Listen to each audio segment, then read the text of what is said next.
പിരിയേണ്ട സമയമാകുമ്പോൾ പിരിയണം. നീ എന്താ ഇങ്ങനെയൊക്കെ സംസാരിക്കുന്നത്? സത്യമല്ലേ ഞാൻ പറഞ്ഞത്? കല്യാണം കഴിഞ്ഞാൽ പിന്നെ എന്തായാലും ഇവിടെ നിൽക്കാൻ പറ്റില്ലല്ലോ. പോണം, എവിടേക്കായാലും പോണം, എത്ര ദൂരത്തേക്കായാലും പോണം. പിന്നെ നിനക്ക് നിൻ്റേതായ ലോകം, നിൻ്റേത് മാത്രമേ 100 കൂട്ടം കാര്യങ്ങൾ. അതിനിടയ്ക്ക് വല്ലപ്പോഴും ഒരു കത്ത്, അല്ലെങ്കിൽ ഫോൺ കോൾ, ഒരു ബർത്ത്ഡേ ഗിഫ്റ്റ്, ഒരു ന്യൂ ഇയർ കാർഡ്. പിന്നെ ചിലപ്പോൾ തിരക്കിനിടയിൽ അത് മറക്കും. എല്ലാ ഫ്രണ്ട്ഷിപ്പും ഒടുവിൽ അവിടെ ചെന്നാടെ എത്തുക. അത് നിന്റെ കുറ്റമല്ല, ആരുടെയും കുറ്റമല്ല. Truth, the real truth. ഇല്ല, എനിക്കത് ഓർക്കാനേ പറ്റുന്നില്ല. പറ്റൂടാ എനിക്ക്? നിനക്ക് പറ്റുമോ? അന്ന് യൂണിവേഴ്സിന് പോയപ്പോ ആ ഒരാഴ്ച എന്ത് വീർപ്പുമുട്ടലായിരുന്നു ഇല്ലേ? ഇതിപ്പോ പോയ പിന്നെ എന്താണെന്ന് പോലും അറിയാതെ. ഒരുപക്ഷെ 2-3 കൊല്ലം കഴിഞ്ഞ് ആ അമ്മാമ്മ പറഞ്ഞ പോലെ ഒക്കത്തൊരു കൊച്ചു കുറുമ്പനൊക്കെയായി തടിച്ചു വീർത്ത് മുടിയൊക്കെ ബോബ് ചെയ്ത് 4-5 വലിയ സൂട്ട് കേസുകളുമായി നെടുമ്പാശ്ശേരി എയർപോർട്ടിൽ നീ വന്നിറങ്ങും. അപ്പോൾ സമയമുണ്ടെങ്കിൽ റിസീവ് ചെയ്യാൻ ഞാൻ വരും. നിനക്ക് തമാശ. ഇപ്പൊ ഓർക്കുമ്പോ ഒന്നും വേണ്ടായിരുന്നു തോന്നുക. ഈ പ്രേമവും ഈ കല്യാണവും ഒന്നും. അല്ലെങ്കിൽ പ്രകാശ് എന്നെ പ്രേമിക്കാൻ തോന്നിയ നേരത്ത് നിനക്കെന്നെ പ്രേമിച്ചൂടായിരുന്നോ? എന്നിട്ട് നിനക്കെന്നെ കല്യാണം കഴിച്ചൂടായിരുന്നോ? എങ്കിൽ പിന്നെ ഒരിക്കലും പിരിയേണ്ടി വരില്ലായിരുന്നല്ലോ നമുക്ക്. അതും തോന്നിയില്ല ഈ മരമാക്രിക്ക്. എന്താടാ?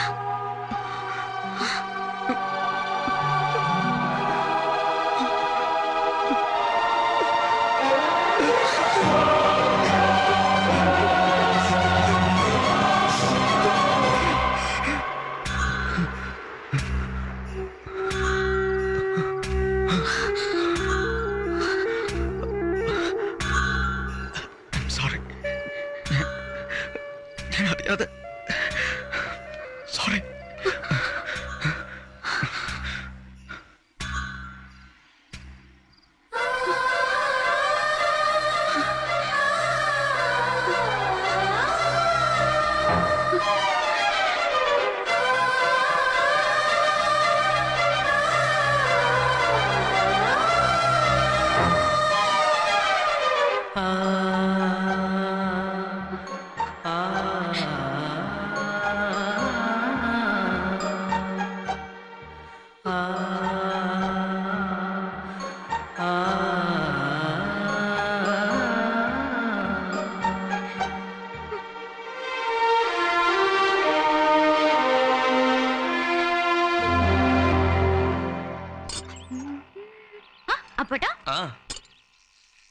രണ്ടുപേർക്കുണ്ടല്ലോ കത്ത് ഓരോന്ന് കൊടുത്തേക്കെ മൂപ്പർക്ക്.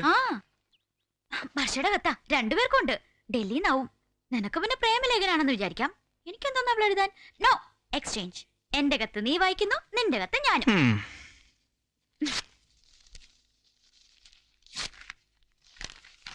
ആ, പ്രിയപ്പെട്ട എബിക്ക്, വല്ലപ്പോഴും ഒരിക്കലും ഒരു കത്തയക്കാനുള്ള സ്വാതന്ത്ര്യം എനിക്ക് എടുക്കാവല്ലോ അല്ലേ?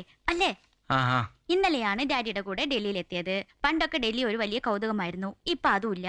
ഇന്നലെ രാത്രി കുറെ നേരം ഡാഡിയും ഞാനും എബിയെ കുറിച്ച് സംസാരിച്ചു. ഡാഡിയാണ് പറഞ്ഞത് എബിക്ക് എഴുതാൻ.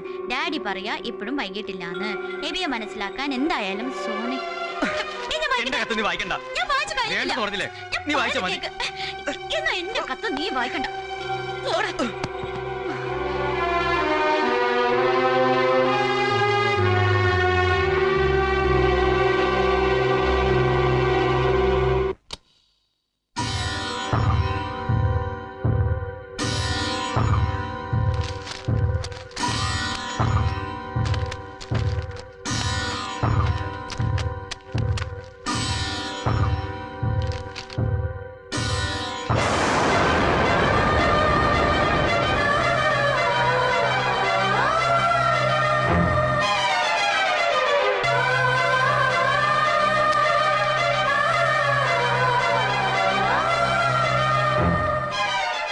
രാത്രി കുറേ നേരം ഡാഡിയും ഞാനും എബിയെക്കുറിച്ച് സംസാരിച്ചു.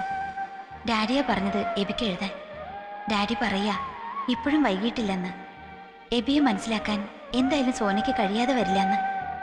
ഒരു പക്ഷേ എബിയുടെ മനസ്സിലുള്ളതുപോലെ സോനയുടെ മനസ്സിലും അതേ തോന്നലുണ്ടായിക്കൂടുന്നില്ലല്ലോ. പ്രേമമെന്ന് പറയുന്നത് അങ്ങനെയാണ് ബി. ഇത്ര അടുത്ത കൂട്ടുകാരിയായിട്ടും എബിയുടെ മനസ്സെന്തെന്നറിയാൻ സോനയ്ക്ക് കഴിഞ്ഞോ? അതുപോലെ എബിക്കും കഴിയില്ല. അതുകൊണ്ട് ഒന്നുകൂടെ ഒന്ന് ആലോചിക്കേ. എല്ലാം തുറന്നു പറയൂ സോനയോട്.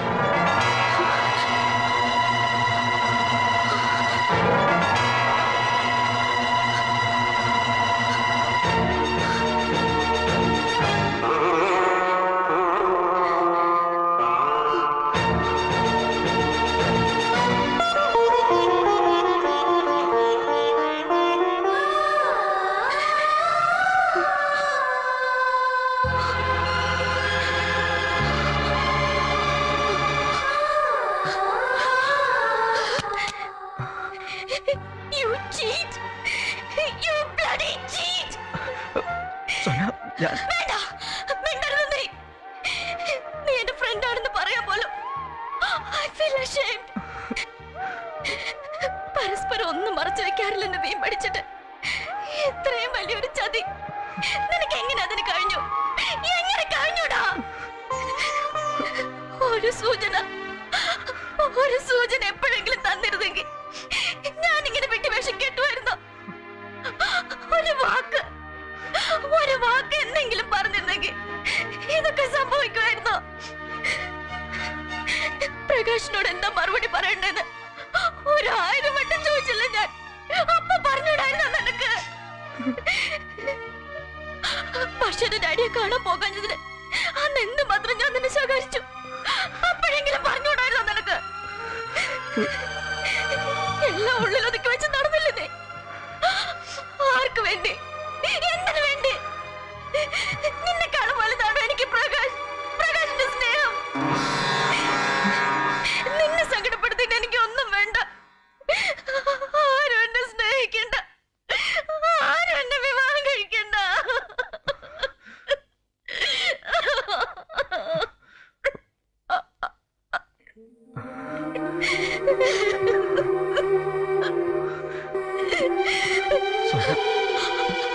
എന്നെ തൊടണ്ട. തോൽപ്പിച്ചില്ലേ നീ എന്നെ?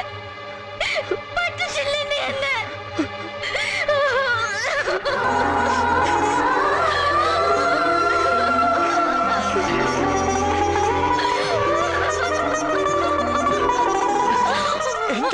എന്താ നിനക്ക്? എനിക്കറിയില്ല, എനിക്കൊന്നും അറിയില്ല. പറ, ഞാനിനി എന്താ ചെയ്യേണ്ടത്? പറയടാ, പറഞ്ഞു താടാ. എന്താ ചെയ്യേണ്ടത് ഞാനിനി?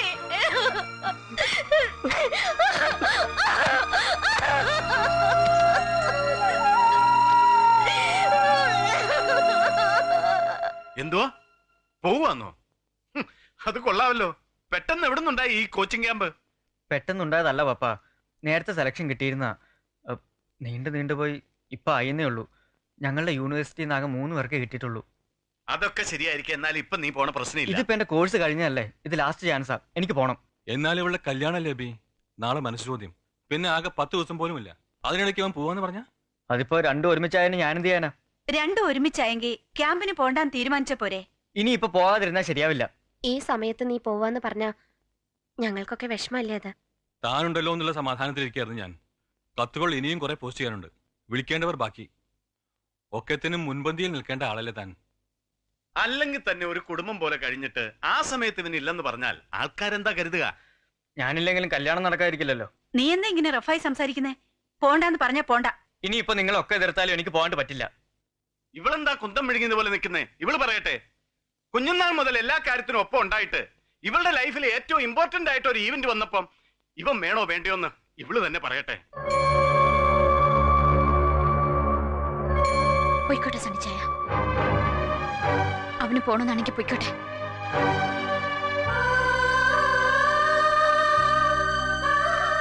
ഇതിപ്പോ പണ്ടാരായിട്ട് പറഞ്ഞ പോലെ ആയല്ലോ.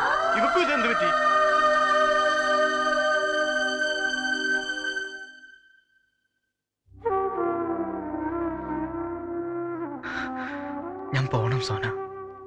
ഇപ്പൊ നല്ലത്. എവിടെയാ ഇല്ലാത്ത കോച്ചിങ് ക്യാമ്പ്? അങ്ങനെ ഒരു കള്ളം പറയാനാ തോന്നിയത്.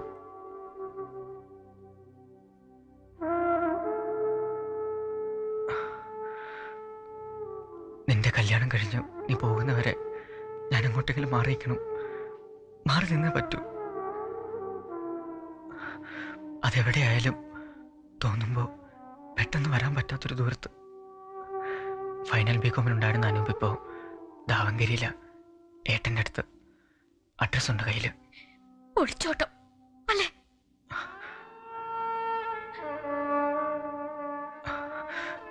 ഇനി ഞാനിവിടെ നിൽക്കുന്ന ഓരോ നിമിഷവും നിനക്ക് പഴയ സോനയും എനിക്ക് പഴയ എബി ആകാൻ കഴിയാതെ വന്നേക്കും.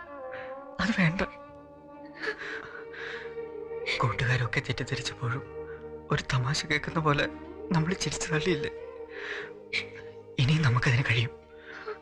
നിന്റെ പപ്പയും മമ്മിയും എൻ്റെ പപ്പയും മമ്മിയും നമ്മൾ വളർന്നിട്ടും നമുക്കെല്ലാ ഫ്രീഡവും തന്നത് മറ്റൊന്നും നമ്മുടെ മനസ്സിലില്ലെന്ന് അവർക്ക് നല്ലതുപോലെ അറിയാവുന്നതുകൊണ്ടല്ലേ? അതെന്നും അങ്ങനെ തന്നെ മതി. അല്ലെങ്കിൽ എല്ലാവരുടെയും മുമ്പിൽ നമ്മളല്ലാതെ മാറൂലേ? അതിന് നീ പോണോടാ. നിന്നെ ഞാൻ യാത്രയാക്കുന്നതിലും എനിക്കിഷ്ടം നീ എന്നെ യാത്രയാക്കുന്ന.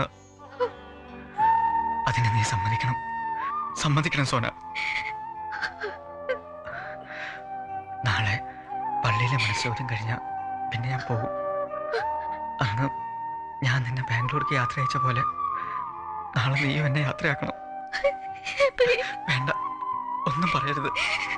കുട്ടിക്കാലം മുതൽ പറഞ്ഞു കൂട്ടിയതും ചെയ്തു കൂട്ടിയതുമായ ഒരുപാട് കാര്യങ്ങളില്ലേ നമുക്ക് ഈ ജന്മം മുഴുവൻ ഓർക്കാൻ.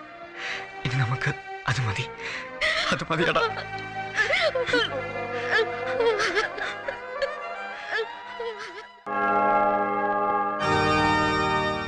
മിശിഹായുടെ നിയമവും തിരുസഭയുടെ നടപടിയും അനുസരിച്ച് കല്ലേറ്റുങ്കൽ ജേക്കബ് പോൾ ബാബുവിന്റെ മകളായ സോന ജേക്കബ് പോളിനെ നിന്റെ ഭാര്യയായി സ്വീകരിക്കാൻ സമ്മതം പറയുന്നുവോ? സമ്മതമാണ്. മിശിഹായുടെ നിയമവും തിരുസഭയുടെ നടപടിയും അനുസരിച്ച് 4-ാം കുരിശിലെ മാത്യു അബ്രഹാം സ്റ്റീഫന്റെ പുത്രനായ പ്രകാശ് മാത്യു അബ്രഹാമിനെ നിന്റെ ഭർത്താവായി സ്വീകരിക്കാൻ സമ്മതം പറയുന്നുവോ?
ഇനിയിപ്പോ എന്താ ചെയ്യുക? ട്രെയിൻ പോയി കാണുമല്ലോ. എന്തായാലും പോയി നോക്കാം. നീ വാ.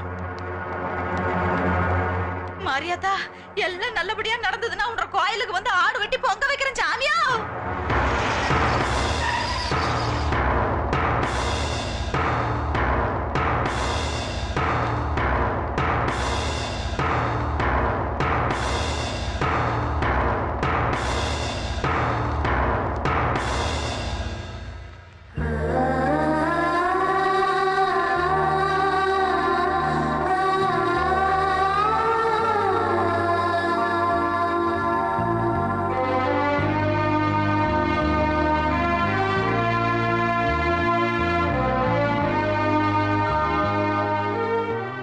പോയില്ലടാ, പോവാൻ തോന്നുന്നില്ല അല്ലേ? സാരയില്ല, അതങ്ങനെയാ. ഇനിയുണ്ട് സമയം. പല ട്രെയിനുകൾ ഇനിയും വരാനുമുണ്ട്. രണ്ടുപേരും ഇവിടെ ഇരുന്ന് ഒന്നുകൂടി വിസ്തരിച്ച് ആലോചിക്ക്. എന്നിട്ട് പോകണ്ടെന്നാണ് തീരുമാനമെങ്കിൽ നേരെ വീട്ടിലേക്ക് വന്നേരെ. ഞങ്ങൾ അവിടെ വെയിറ്റ് ചെയ്യാം. നിങ്ങൾ എന്ത് വേണമെങ്കിലും തീരുമാനിച്ചോളൂ. പക്ഷെ ഞങ്ങൾ ഒന്ന് തീരുമാനിച്ചു. ഞങ്ങൾ നാളെ വെളുപ്പിന് കുട്ടനാട്ടിലേക്ക് വിടുക. ആ അമ്മാമ്മ അല്പം ഇടംതിരിച്ചിലുകാരിയാണെങ്കിലും പ്രകാശന് കാര്യം പറഞ്ഞാൽ മനസ്സിലാകാതിരിക്കില്ല. നിങ്ങൾക്ക് പിരിയാൻ വിഷമമുണ്ടെങ്കിലേ അതിനേക്കാൾ വിഷമമുണ്ടടാ ഞങ്ങൾക്ക്. ഞങ്ങളുടെ ആഗ്രഹം നിങ്ങൾ എന്നും ഒന്നിച്ച് ജീവിക്കണം എന്ന് തന്നെയായിരുന്നു. നിങ്ങൾക്കത് തോന്നാൻ വൈകിയെന്നേ ഉള്ളൂ. മോളെ, പപ്പ അന്ന് പറഞ്ഞത് ഓർമ്മയില്ലേ? നിങ്ങളെപ്പോലെ ഈ ലോകത്ത് നിങ്ങൾ മാത്രമേ ഉള്ളൂ. ഞാൻ ഫിറ്റല്ലല്ലോ ജോബേ, പിന്നെന്താ എനിക്ക് കരച്ചിൽ വരുന്നത്? ആ എന്നാ മക്കളെ, എപ്പോഴാന്ന് വെച്ചാ വാ.